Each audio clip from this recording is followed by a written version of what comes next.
Силердин ого там бересиңер окшоматып, мынаны карасаңыздар, пробегти. Мындай пробег көргөнсүздөр өзү 745 километр. 1000 километр да жок. Элестетип көргүлө эми ушуну. 745 километр.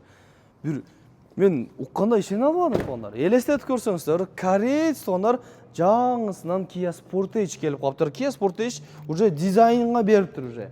Уже более мындай жакшы презентабельный вид менен чыгып атат. Бир лайк баскыла, ресничкалары күп турат, кыргыз номерде тондар ушундай грамотный, богатый цветте. Красивый титановый дискада 2022. Кстати, жылы 2022 12-ай экен. Почти что 2023 1.6 объемдуу плюс к этому ко всему гибрид. Кожанын абалы мына заводской примерно ушундай болот экен. Баарыбыз көрүп алалы, бир лайк баскыла, бизге да насып болсун. Отуруп берсең мен көрсөтүп коеюн ичин. Так, бесключевой доступ, электросиденье, электронный щиток приборов, пуш-старт, большой монитор, полный машина пленкада, беспроводной зарядка. Бир от алдырып көрөчү, 745 менен канча жүрөт экен бу? Кандай жүрөт экен, то есть мынаны карагыла. Так. Машина от алды. Считывание знаков у нас имеется, большой монитор. Монитор полностью у нас в пленке. Здесь климат управляется сенсором, циркуляция воздуха в салоне.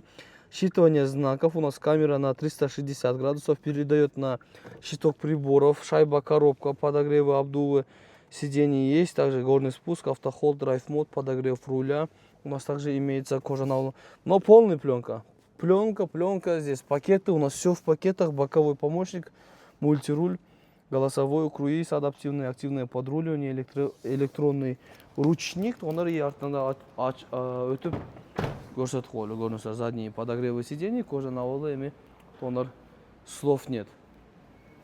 Так, 745 километр гана пробег жүргөн экен. Баасы $28,000 деп коюлуп атат.